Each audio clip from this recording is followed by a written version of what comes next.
నమస్తే, welcome to I news. ప్రపంచంలోని అత్యంత రద్దీగా ఉండే నగరం న్యూయార్క్ నుంచి తీవ్ర కలకలం రేపుతున్న వార్త. బ్రాంక్స్ ప్రాంతంలో భారీ పేలుడు సంభవించింది. భయానక శబ్దంతో ఈ పేలుడు జరగటంతో ఆ ప్రాంతం మొత్తం దట్టమైన పొగతో కమ్ముకుంది. ఇక ఇప్పటి వరకు అందిన సమాచారం ప్రకారం ఇది కారు పేలుడుగా అనుమానిస్తున్నారు. ఈ ఘటనతో న్యూయార్క్ లో ఒక్కసారిగా తీవ్ర ఉద్రిక్తత నెలకొంది. ఈ పేలుడు వెనక కారణాలు ఏంటి? తీవ్రవాద చర్యనా?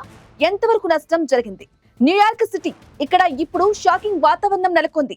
బ్రాంక్స్ ఏరియాలోని ఒక రద్దీ ప్రాంతంలో ఈ భారీ పేలుడు జరిగింది. పేలుడు సంభవించిన వెంటనే ఆకాశంలోకి పొగ దట్టంగా వ్యాపించింది. ఇక స్థానికులు భయంతో పరుగులు తీశారు. ఇక అందుతున్న ప్రాథమిక సమాచారం ప్రకారం ఇది కారులో సంభవించిన పేలుడుగా తెలుస్తోంది. అయితే ఈ పేలుడుకు గల నిర్దిష్ట కారణాలు ఇంకా తెలియాల్సి ఉంది. ఇది ప్రమాదవశాత్తు జరిగిందా లేక ఎవరైనా ఉద్దేశపూర్వకంగా చేశారా అనే కోణంలో పోలీసులు, భద్రతా సంస్థలు వెంటనే ఇన్వెస్టిగేషన్ మొదలుపెట్టాయి. అగ్నిమాపక దళాలు, ఎమర్జెన్సీ రెస్పాన్స్ టీమ్స్ స్పాట్ కు చేరుకున్నాయి. గాయాలైన వారిని హాస్పిటల్ కు తరలించే ప్రయత్నము జరుగుతుంది.